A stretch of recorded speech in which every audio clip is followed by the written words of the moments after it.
Hello students, आज हम लोग जैव प्रकरण चैप्टर में न्यूट्रिशन और या पोषण पाठ पढ़ने जा रहे हैं। इसके पहले हम लोगों ने प्रकाश संश्लेषण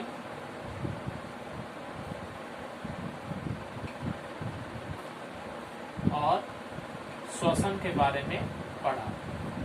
रिकॉल कर लेते हैं। प्रकाश संश्लेषण क्या था? पौधों द्वारा भोजन बनाने की विधि को प्रकाश संश्लेषण कहते हैं। श्वसन क्या है? सभी जीवधारी ऑक्सीजन ग्रहण करके अपनी कोशिकाओं में ग्लूकोज का ऑक्सीकरण करते हैं और उससे ऊर्जा प्राप्त करते हैं। ये है श्वसन और प्रकाश संश्लेषण। आज हम लोग पोषण पढ़ेंगे। पोषण क्या है?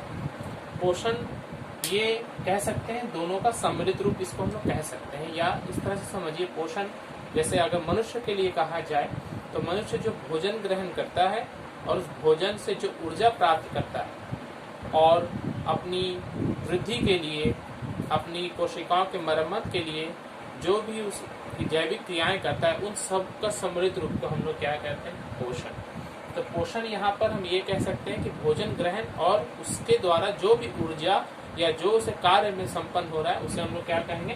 पोषण कहेंगे। तो आइए आज हम लोग इसका परिभाषा पढ़ लेते हैं।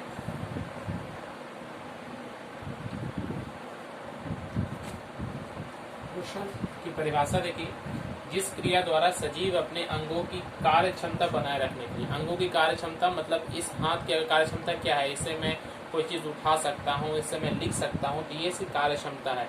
इसे बनाए रखने के लिए आवश्यक पदार्थ मतलब जो ऊर्जा या जो विटामिन जो भी मुझे जरूरत है उसके लिए उसका उपयोग करते हैं, उसे क्या कहते हैं? हम लोग पोषण कहते हैं। इस पोषण का उपयोग क्या है? पोषण का उपयोग सबसे पहले तो ऊर्जा प्रदान करने के लिए है। ऊर्जा प्रदान करने के लिए। ऊर्जा प्रदान हमें कैसे मिलती है? ये कार्बोहाइड्रेट्स और मेनली फैट्स से मिलती है। कार्बोहाइड्रेट्स का मतलब है जो भी हम दाल, चावल, आलू ये वगैरह जो खाना खाते हैं, ये सबसे कार्बोहाइड्रेट्स, और फैट्स जैसे कि तेल, घी, ये सब से जो हमें फैट्स मिलते हैं, ये सबसे हमें अपने दैनिक जीवन में चलने फिरने के लिए, कुछ काम करने के लिए ऊर्जा प्रदान करते हैं। दूसरा है टूटी फूटी कोशिकाओं की मरम्मत के लिए।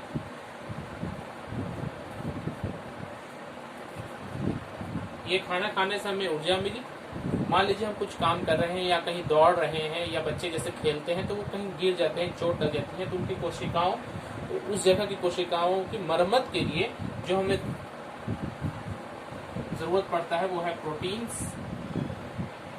ये प्रोटीन से हमारे शरीर का रचना भी होता है, हमारे शरीर का ग्रोथ भी होता है। तो ये जो ग्रोथ होता है ये मेनली प्रोटीन से ही होता है। इसलिए अगर हमको ये कहा जाए कि एनर्जी गिविंग फूड्स कौन सा है, तो कार्बोहाइड्रेट और फैट्स।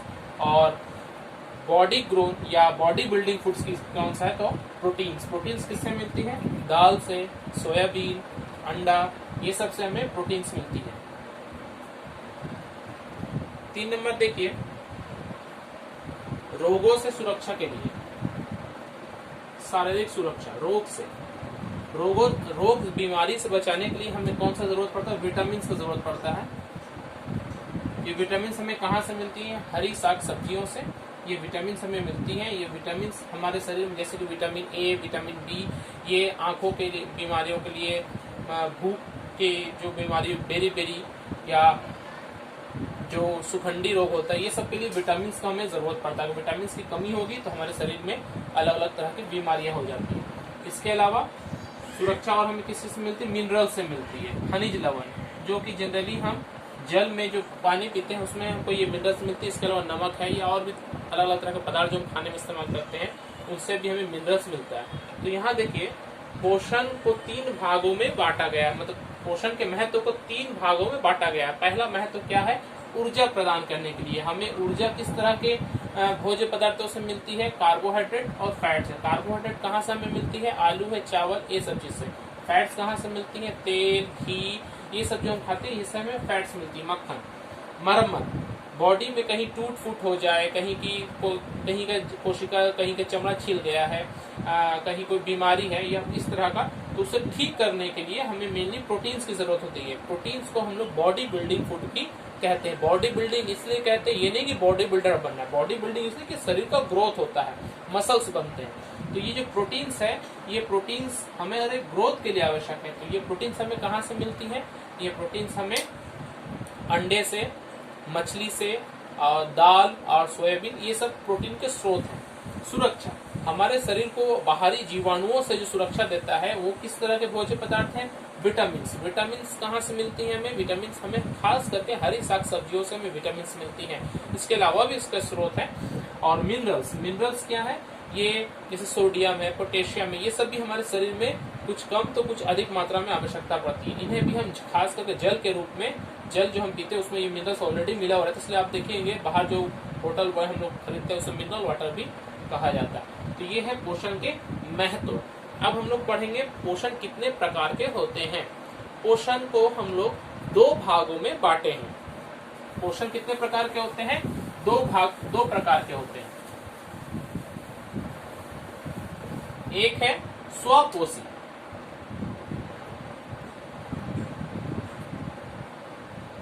स्वपोषी भोजन, ये ऑटोट्रॉपिक। ऑटो का मतलब अपने आप जो होता है, ऑटोट्रॉपिक न्यूट्रिशन। ऑटोट्रॉपिक न्यूट्रिशन, स्वपोषी न्यूट्रिशन, ये क्या है? जब कोई जीव अपना भोजन स्वयं बनाते हैं और उसका वो उपयोग करते हैं तो उसे हम स्वपोषी या ऑटोट्रॉपिक भोजन कहते हैं। तो हम लोगों ने पढ़ा कि जितने भी पौधे हैं, हरे पौधे अपना भोजन स्वयं बनाते हैं, इसलिए उन्हें स्वपोषी पदार्थ, स्वपोषी जीव भी कहा जाता है। तो स्वपोषी जीव ये चूंकि भोजन बनाते हैं, तो ये भोजन बनाने के लिए दो टाइप हो सकता है। एक तो हम लोग जानते हैं प्रकाश के द्वारा बनाते हैं, तो प्रकाश संश्लेषण जिसे हम नाम देते हैं, और दूसरा है रासायनिक संश्लेषण, केमिकल।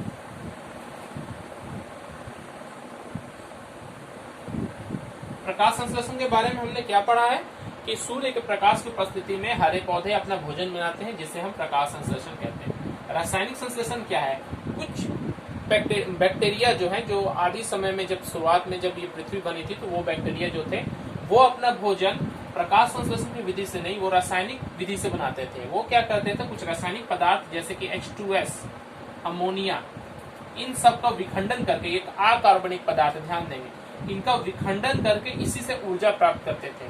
तो उस तरह के जीव जैसे कि नाइट्रोसोमोनास बैक्टीरिया है, नाइट्रोबैक्टर है,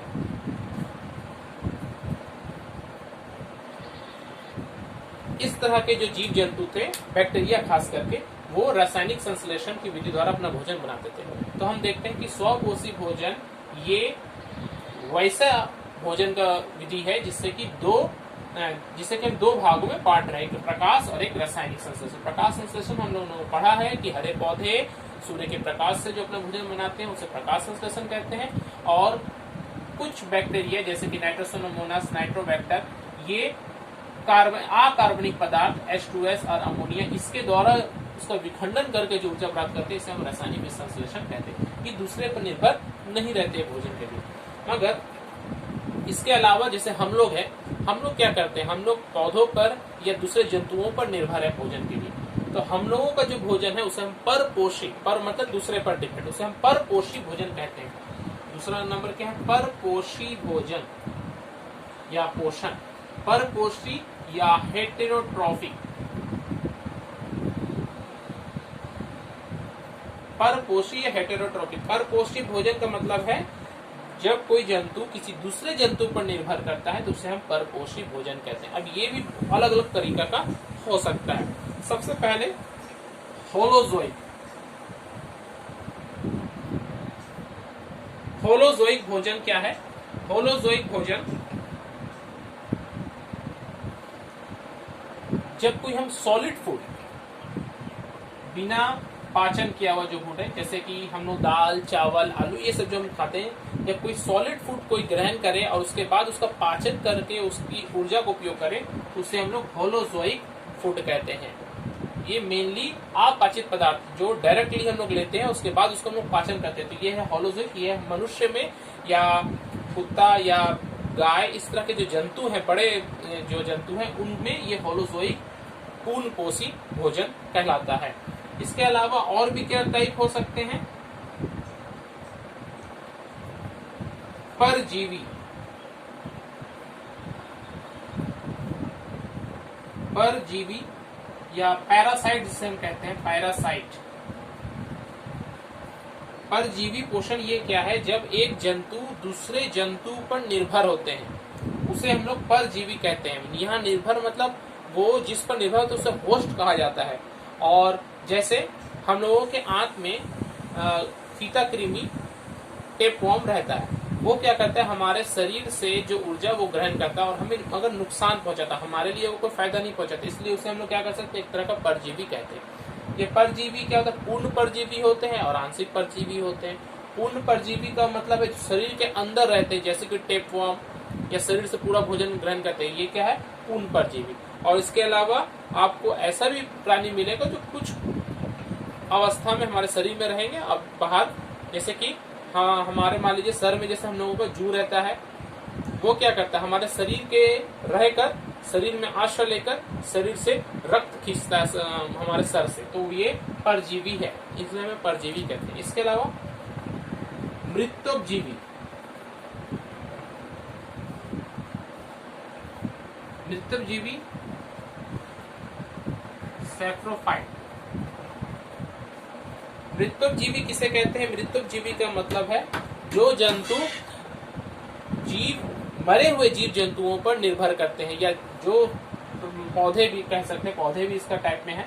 जो पौधे या जो जंतु किसी सड़े गले पदार्थों पर या मरे हुए जंतुओं या सजीवों पर निर्भर करते हैं अपने भोजन के लिए, उसे मृत्योपजीवी पदार्थ कहते हैं। जैसे पौधों में अगर हम कहें तो पौधों में है म्यूकर एगेरिकस, ये पौधों में है जो मृत्योपजीवी है।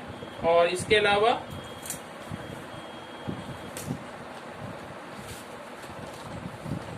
एक और टाइप है, उससे भी आप लोग जान लें, सहजीवी, सिम्बायोट्स। सहजीवी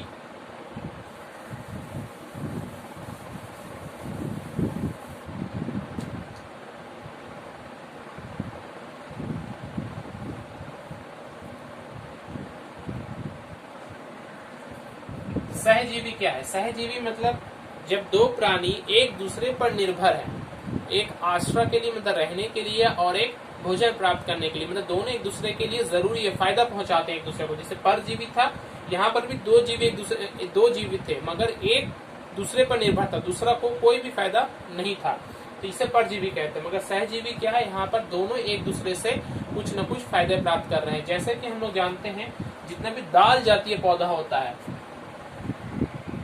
दाल का, जैसे चना के दाल है, मसूर, इस तरह का जो भी दाल जातीय पौधा है, इनकी जड़ों में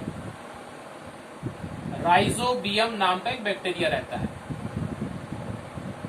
यह राइजोबियम बैक्टीरिया हवा से नाइट्रोजन को शोषित कर पौधों को देता है, क्योंकि पौधे सीधे हवा से नाइट्रोजन को नहीं ले सकते, और ये राइजोबियम इसको नाइट्रोजन देता है पौधों को, और पौधा क्या करता है? अपने जड़ों में से रहने देते हैं, मतलब आश्रय देते हैं। तो यहाँ पर दोनों एक दूसरे के लिए फायदा पहुंचाने वाला है, इसलिए इसे हम लोग सहजीवी बैक्टीरिया कहते हैं। ठीक है, तो हमने पढ़ा कि परपोषी भोजन कुल 4 प्रकार के हो रहे हैं। एक है होलोजोइक, जिसके बारे में डिटेल से हम लोग पढ़ने जा रहे हैं। दूसरा है परजीवी। परजीवी क्या है? जब कोई एक प्राणी दूसरे प्राणी पर भोजन के लिए निर्भर करे और उसे नुकसान पहुंचाए, तो उसे हम परजीवी कहते हैं। जैसे हमारे आंतों में जो पाया जाता है टेपवर्म, फीता कृमि, वो एक तरह का परजीवी है। इसके अलावा मृत्योपजीवी, मृत्योपजीवी जो जंतु या प्राणी दूसरे मृत प्राणी के शरीर पर निर्भर करते हैं या सड़े गले पदार्थों पर निर्भर करते हैं, उन्हें मृत्योपजीवी कहते हैं। जैसे म्यूकर है, एगेरिकस है, इस तरह के जो पौधे होते हैं वो मृत्योपजीवी प्राणी है। सहजीवी, सिम्बायोट, सहजीवी 4 नंबर है। सहजीवी क्यों कह रहे हैं? क्योंकि यहाँ पर दो प्राणी एक दूसरे के साथ रहते हैं और एक दूसरे को फायदा पहुंचाते हैं, इसलिए इन्हें सहजीवी कहा जाता है। जैसे एक एग्जांपल मैंने बताया, दाल जातीय पौधों की जड़ों में राइजोबियम नामक बैक्टीरिया पाया जाता है, जो कि उसे पोषण नाइट्रोजन की सुविधा देता है और ये पौधे इन्हें रहने की सुविधा देते हैं। तो ये हुआ टोटल 4 प्रकार का हेटेरोट्रॉपिक या परपोषी भोजन। अब हम पढ़ेंगे होलोजोइक ये क्या है?